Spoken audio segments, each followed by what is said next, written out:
Mateus capítulo 22. Olá, sejam todos muito bem-vindos ao nosso canal.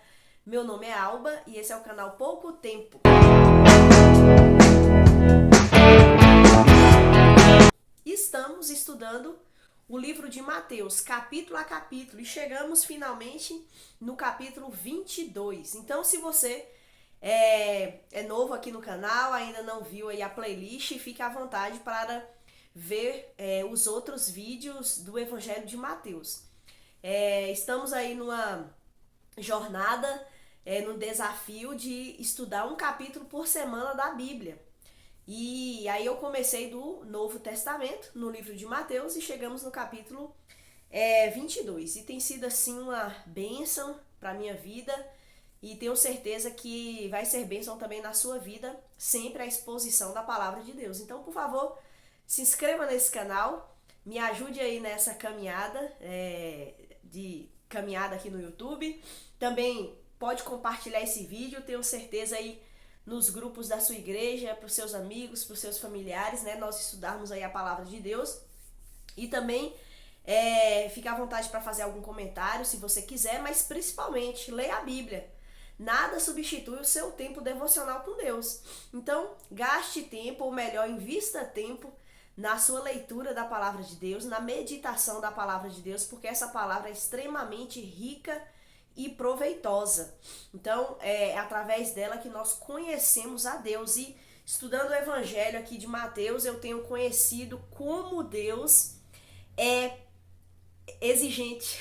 Sim, como o Evangelho não é sobre mim e a minha maneira de seguir a Deus, mas é sobre um Deus cheio de amor, mas que estabelece maneiras de segui-lo, e é isso que nós vamos ver aqui no capítulo 22. Como vocês sabem, ou se você é novo aqui no canal, quero dizer para você que eu não examino versículo a versículo, porque senão o vídeo ficaria extremamente grande, né?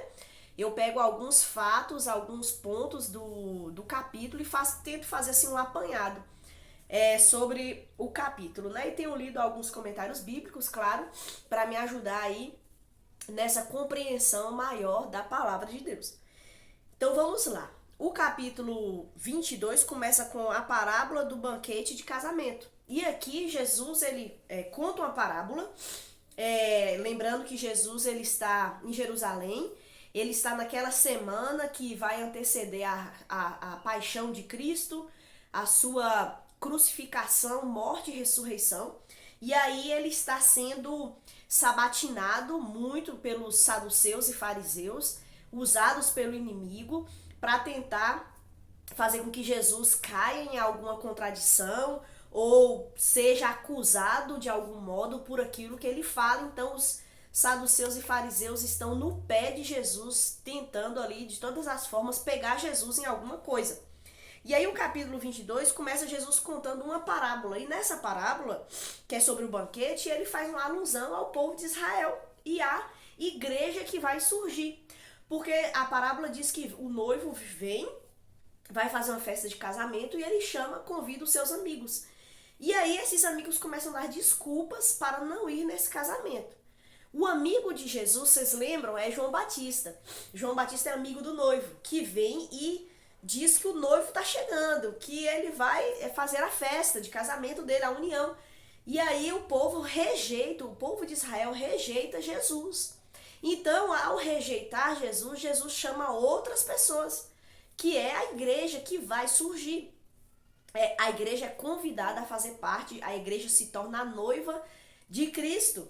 E aí, então essa parábola, Jesus está falando para os israelitas, para os fariseus, e é claro, eles de certo modo compreendiam isso. Mas o versículo que eu queria chamar a atenção é o do versículo 11 ao versículo 14, que diz assim, então, o rei chama as pessoas para essa festa, e lá estão os convidados para a festa. E aí diz assim, quando o rei entrou para recebê-los, notou um homem que não estava vestido de forma apropriada para um casamento e perguntou-lhe, amigo, como é que você se apresenta sem a roupa de casamento? Então veja que o rei, aqui nessa parábola, se aproxima dessa pessoa e chama de amigo. Então o rei chega de forma amistosa perguntando para ele o motivo dele não estar com a roupa apropriada para o casamento. Apesar dessa pessoa ter sido convidada, um plano B, digamos, né? Mas essa pessoa deveria estar com a roupa apropriada. Pelo que parece, todos os outros convidados sabiam dessa exigência e estavam vestidos de forma apropriada. O homem não teve como responder. Perceba que não há uma tentativa desse homem de dar justificativas para a sua falta de vestimentas. Isso indica que ele sabia, de certo modo, que ele deveria estar vestido com outra roupa. Mas ele deliberadamente quis ir da maneira dele, do jeito que ele queria. Provavelmente ele escutou, olha, essa festa é de tal nível e você tem que ir com tal roupa. Mas ele disse não, eu vou do meu jeito e as pessoas que me aguentem vão ter que me engolir, né? Eu vou vestir do jeito que eu quero. O homem não teve como responder, então o rei disse. E aí começa aqui a narrativa do que acontece com esse homem. Mas o que eu quero chamar a atenção é que aqui, obviamente, está se referindo a Deus e a nossa apresentação diante desse Deus. Nós, agora quando fazemos parte da igreja de Deus, nós poderemos estar na presença de Deus de uma maneira. A única maneira de nós nos chegarmos a Deus é através das vestes de Cristo. E isso aqui é muito significativo porque em toda a história, Deus ele chama pessoas ao arrependimento, chama pessoas a uma nova vida. Há pessoas que ouvem e gostam da mensagem do evangelho, mas não querem agir da maneira que Deus ordena. Há uma maneira de buscar Deus e essa maneira é da maneira de Deus. Eu não posso, de maneira nenhuma, querer buscar Deus do meu jeito, da minha maneira. Para eu me achegar diante de Deus é só através de Cristo Jesus. Para eu agradar a Deus, eu tenho que viver uma vida de santidade. Jesus disse que quem quer segui-lo tem que negar-se a si mesmo, tomar a sua cruz e segui-lo. Há exigências no Evangelho. Por isso que eu disse no início, o Evangelho tem me impactado, porque o Evangelho é sim exigente. Ele exige uma conduta, ele exige uma mudança e mais, não é da minha maneira. Esse homem aqui, ele fica calado nessa parábola porque ele é orgulhoso. Quando nós queremos seguir a Deus do nosso jeito, isso demonstra no nosso coração duas coisas: orgulho e rebeldia. Eu sou livre, aí vem aquela frase tão conhecida, né? Meu corpo, minhas regras. Então eu sigo a Deus do jeito que eu quero, da maneira que eu quero, eu faço o que eu quero. E isso é um engano muito grande do diabo. Isso é uma mentalidade satânica. Esse homem ele não diz nada e fica esse silêncio porque a própria consciência dele mostra para ele que ele é indesculpável diante de Deus. Ele não foi com as vestes apropriadas porque ele não quis, ele se rebelou contra Deus. Seguir a Cristo exige a maneira dele. É a maneira de Deus. Como eu adoro a Deus, é através da maneira de Deus. Eu que tenho que me adequar aos padrões de Deus. A minha mente tem que ser transformada à mente de Cristo. Para seguir a Deus é necessário muita humildade e um coração contrito e arrependido. O tempo todo eu me conformando a Cristo. E há pessoas que são extremamente orgulhosas, vivem numa igreja achando muitas vezes que é salva, que é crente, mas ela vive da maneira dela. Ela não abre mão dos seus pressupostos, ela não abre mão daquilo que ela entende que é bom, mesmo sendo confrontados com a palavra de Deus. E qual é o fim dessa pessoa? O versículo 13. Então o rei disse: amarre-lhe as mãos e os pés e lancem-no fora. Aqui esse amarrar as mãos e os pés você não tem liberdade, para a consequência que você vai sofrer. E aí diz, lancem fora na escuridão, onde haverá choro e ranger de dentes. Esse choro e ranger de dentes não é um sofrimento de alguém arrependido. Quando a pessoa é lançada no inferno não existe ali arrependimento. Esse choro, esse ranger de dentes não é de arrependimento, é de rebeldia. Rebeldia e raiva por Deus não se curvar a ela, por Deus não abraçar sua agenda, por Deus não segui-la. No inferno o que existe é ódio contra Deus.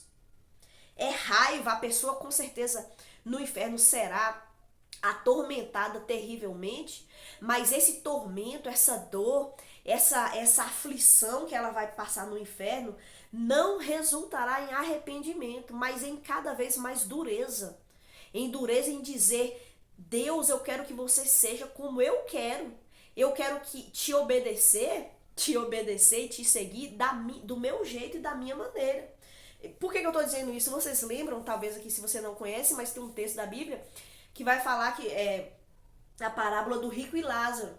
E ali conta, né, algo interessante, que o Lázaro morre, o mendigo morre, e aí ele vai pro céu. Mas não porque ele era pobre, é porque ele cria em Jesus como seu salvador. E o rico também morre e vai para o inferno. O rico, lá em tormento, ele fala, pai Abraão, manda que Lázaro molhe a ponta do dedo e me sacie a língua. O rico que está sofrendo, e não é porque ele é rico, é porque ele não creu em Jesus como Salvador. Aquela pessoa ela está sofrendo ali no inferno, o que ela quer não é, perdão, ele não clamou por perdão, ele clamou por alívio pelo seu sofrimento. As pessoas no inferno clamam por alívio, mas não clamam por perdão. Veja que nessa narrativa aqui, esse rei conversa com esse homem e em nenhum momento esse homem fala, me perdoe, ou eu quero, por favor, me dê as vestes aí que você tem pra mim, eu não sabia. Não tem esse diálogo, porque ele é rebelde. Há pessoas na igreja, e aí nós precisamos fazer essa avaliação em nosso coração, de que se nós não estamos sendo rebeldes, que talvez eu falando assim, você fique pensando aí em pessoas, mas eu queria que você pensasse em você, como eu, lendo esse texto, tenho pensado muito em mim. Será que eu não sou rebelde? De dizer, eu quero seguir a Deus, mas eu sigo do meu jeito. Eu não abro mão dos meus pensamentos. Na realidade, eu digo, não, Deus pensa como eu. Eu tô numa luta que Deus aprova. Né? A gente precisa se questionar e duvidar de que se nós estamos mesmo seguindo a Cristo ou se nós estamos querendo que Cristo nos siga. Porque essa relação será muito complicada quando nós nos encontrarmos com Cristo. E aí diz no capítulo 14, né? Muitos são chamados, mas poucos escolhidos. O problema não está no chamado de Deus. O chamado de Deus é abrangente. Deus chama todas as pessoas ao arrependimento. Deus chama todas as pessoas para segui-lo. Agora, por que poucos são escolhidos? Porque poucos querem, na realidade, querem obedecer o chamado de Deus, mas à sua maneira. E aí é que é o problema. Muitos querem seguir a Deus, mas à sua maneira. E aí é onde há esse problema, porque não é a nossa maneira, é da maneira de Deus. O problema não está no chamado de Deus. O chamado de Deus é geral. O problema está no homem obedecer a esse chamado da maneira de Deus ou não. Lembra? Seguir a Deus nunca é da minha maneira. É sempre da maneira de Deus. Observe o Antigo Testamento, o tabernáculo, os sacrifícios, as festas. Sempre era Deus dando milimetricamente as ordenanças de como as coisas deveriam ser. A vida cristã e a nossa caminhada com Cristo na igreja é da maneira de Deus. Por isso que é importante nós irmos à igreja, escola bíblica dominical, culto de quarta ou quinta ou sexta, o dia que tem, culto de domingo à noite, domingo de manhã é importante. Lá nós precisamos ouvir cada vez mais a palavra de Deus e sermos obedientes. Por isso que é importante nós gastarmos tempo lendo a palavra de Deus e meditando, para que nós possamos ter um coração quebrantado e dizer, Senhor, eu quero te seguir conforme a sua maneira e não a minha maneira. E aí, o texto continua. Agora os fariseus tentam tramar uma maneira de pegar Jesus, e aí eles vão para uma parte muito polêmica, que é a parte da polêmica, parte de política, né? Política sempre é polêmica. E aí eles lançam aqui um desafio para Jesus, mas olha só como eles falam. Mestre, versículo 16, sabemos que o Senhor é honesto. Então já começa fazendo elogios para Jesus e de fato eles falam a verdade. Mestre, sabemos que o Senhor é honesto e ensina o caminho de Deus de acordo com a verdade. É imparcial e não demonstra favoritismo. Então Jesus ele era perfeito, claro, em seus caminhos, da sua maneira. E esses homens tentavam pegar Jesus, mas não conseguiam. Aí eles perguntam, agora diga-nos. E também eles acabam usando essas palavras, porque os homens, ao serem grandemente elogiados, acabam favorecendo aqueles que o elogiam, né? Amando os que o elogiam, mas Jesus não se deixava ser persuadido e enganado por palavras humanas, porque Jesus conhece os corações humanos. Agora diga-nos o que o Senhor pensa a respeito disto. É certo pagar tributo, imposto a César ou não? Eis a pergunta, né? E aí Jesus responde. Vou ler o versículo 18, eu não ia ler não, mas eu vou ler que é interessante. Jesus, porém, sabia de sua má intenção e disse, hipócritas, por que vocês tentam me apanhar numa armadilha? Mostrem-me uma moeda usada para pagar o imposto. Quando lhe deram uma moeda de prata, ele disse, de quem são a imagem e o título gravado nela? Então, no dinheiro, qual é a imagem ali? De César, responderam, né? César, o imperador, cunhava a sua imagem nas moedas. E aí Jesus responde, né? Jesus responde, então deem a César o que pertence a César e deem a Deus o que pertence a Deus. Disse ele. Sua resposta os deixou admirado e eles foram embora. E aí o que a gente aprende? Na moeda tinha a imagem de César. Então Jesus falou, dê a César o que é dele, a imagem dele. Mas, em contrapartida, deem a Deus o que é de Deus. Por quê? Porque o homem é a imagem de Deus. Lembra de Gênesis? O homem foi feito à imagem e semelhança de Deus. Então, se é César que é as riquezas desse mundo, que é o dinheiro desse mundo, que dê a ele. Mas então, sejam honestos, deem a Deus o que é de Deus. O que é de Deus? O homem. Nós que fomos feitos à imagem de Deus e semelhança de Deus. Retornemos então para esse Deus que nós somos a imagem e semelhança dele. Isso glorifica a Deus. Sejamos honestos nisso daí, né? E os fariseus e saduceus, eles tinham um coração muito duro e não se arrependiam. E aí o texto continua falando sobre a discussão sobre a ressurreição dos mortos. E aqui são os saduceus. Os saduceus afirmavam não haver ressurreição dos mortos. Eles tinham essa crença de que os mortos não ressurgiriam. Já os fariseus acreditavam que existia ressurreição, no último dia haveria ressurreição.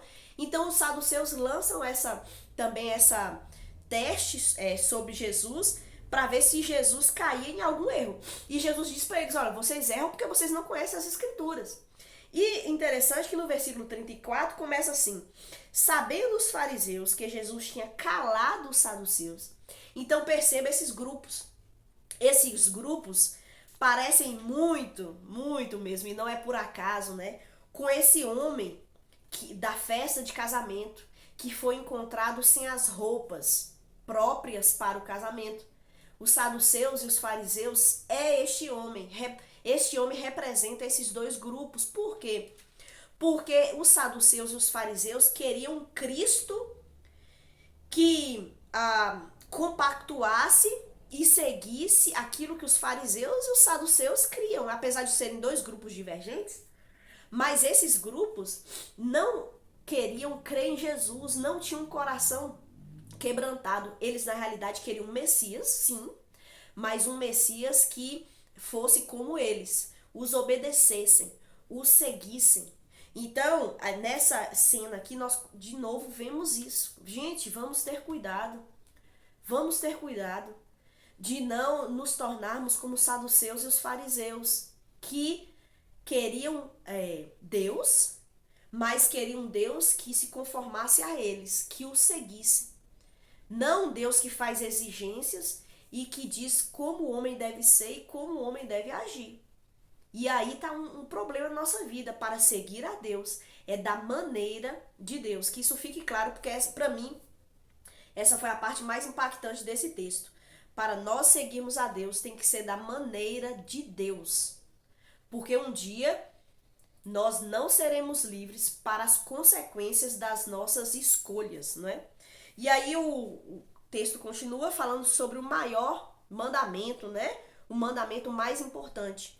E aí os fariseus, eles chamam o especialista da lei para perguntar a Jesus qual é o mandamento mais importante. Por quê?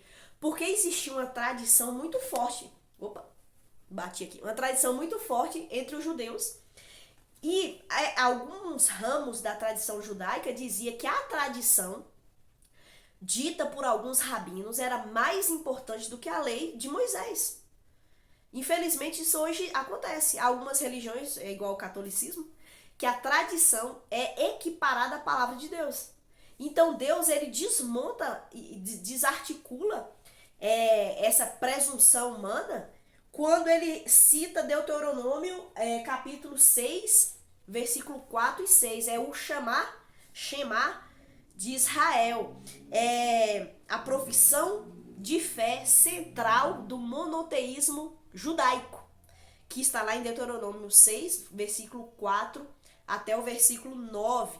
Ouve, ó Israel. Essa é o Shema de Israel, né? E Jesus fala, versículo 37, Jesus responde: ame o Senhor seu Deus de todo o seu coração, de toda a sua alma e de toda a sua mente. Eis a abrangência humana, de todo o coração, porque é através do coração que nós adoramos. Nós somos seres adoradores. Eu tenho até um vídeo aqui no canal que fala sobre a nossa adoração. Somos seres famintos, seres adoradores. Então, ame o Senhor de todo o seu coração, é adoração, adore a Deus. De toda a sua alma. Alma, eu até anotei aqui para não esquecer. Alma é com toda a nossa vida. Porque quando Deus faz o homem, ele diz que nós somos alma vivente. Não é isso? Quando ele sopra no nariz de Adão, o texto fala, então Adão se tornou alma vivente. Alma vivente quer dizer vida. Nós precisamos adorar a Deus com toda a nossa vida. E com toda a nossa mente. É o que o texto termina falando. Mente tem a ver com intelecto, com cosmovisão, com imaginação, com a razão, com todas as faculdades mentais. Então seguir a Deus não é um passo de fé no escuro, não. O homem usa o seu intelecto, todas as suas faculdades mentais, porque esse Deus está visível e palpável. Também já tem vídeos aí falando sobre isso. Temos sede da verdade. Então Deus fala que nós precisamos amá-lo com toda essa complexidade que nós somos. E o segundo é igualmente a este. O segundo mandamento mais importante é igual a esse. Próximo a esse, né? Ame o seu próximo como a ti mesmo. Toda lei, todas as exigências dos profetas se baseiam nesses dois mandamentos. Amar a Deus acima de todas as coisas e amar o próximo como a nós mesmos. E aí a palavra de Deus fala muito sobre o próximo, né? Que nós devemos preferir os outros em honra do que a nós mesmos. Nós devemos servir uns aos outros, né? E buscar esse serviço. Então, é isso daí. E aí, para terminar o texto, Jesus, então, faz uma pergunta vital, uma pergunta cabal, porque Jesus, na arena da retórica e na arena do debate, Jesus é Senhor, Jesus é vencedor. Então ele faz uma pergunta aos saduceus e aos fariseus. Jesus, então, rodeado pelos fariseus, Jesus lhes faz a seguinte pergunta: o que vocês pensam do Cristo? De quem ele é filho? Olha só a pergunta de Jesus. E aí eles responderam, é filho de Davi. Jesus perguntou, então por que Davi, falando por meio do Espírito, chama o Cristo de meu Senhor? Pois Davi disse, e aí Jesus recita o Salmo 110, versículo 1. O Senhor disse a meu Senhor, senta-te no meu lugar de honra à minha direita, até que eu humilhe seus inimigos debaixo dos seus pés. Portanto, se Davi chamou o Cristo de meu Senhor, como ele pode ser filho de Davi? Ninguém conseguiu responder. e depois disso não se atreveram a lhe fazer mais perguntas. Por que essa palavra é tão vital, como eu disse aqui?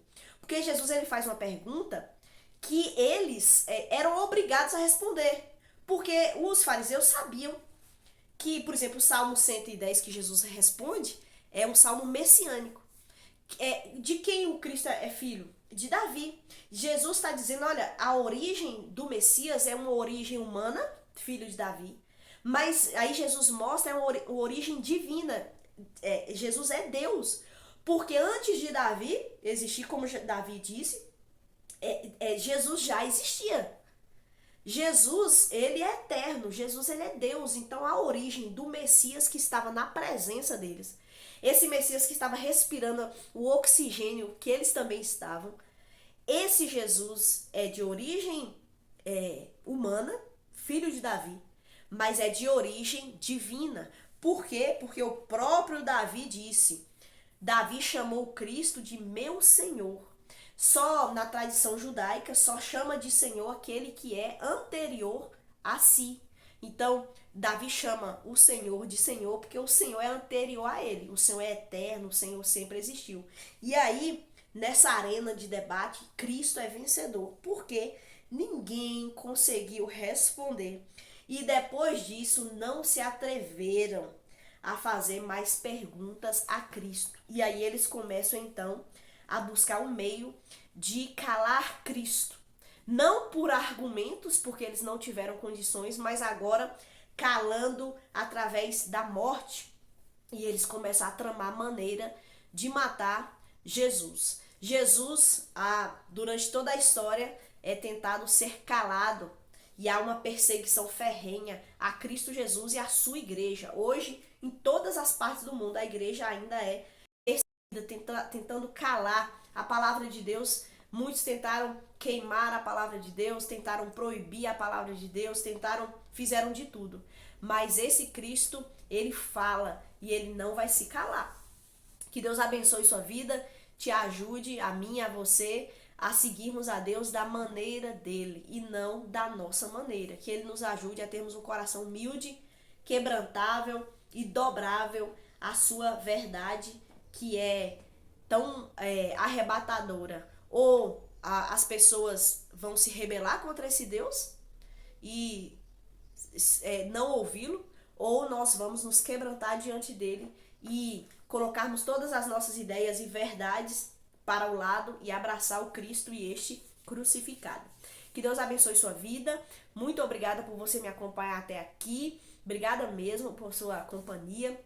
E eu espero você todo sábado e toda terça-feira às 11 da manhã, que é o horário que saem os canais aqui no YouTube. Então, até a próxima. Valeu!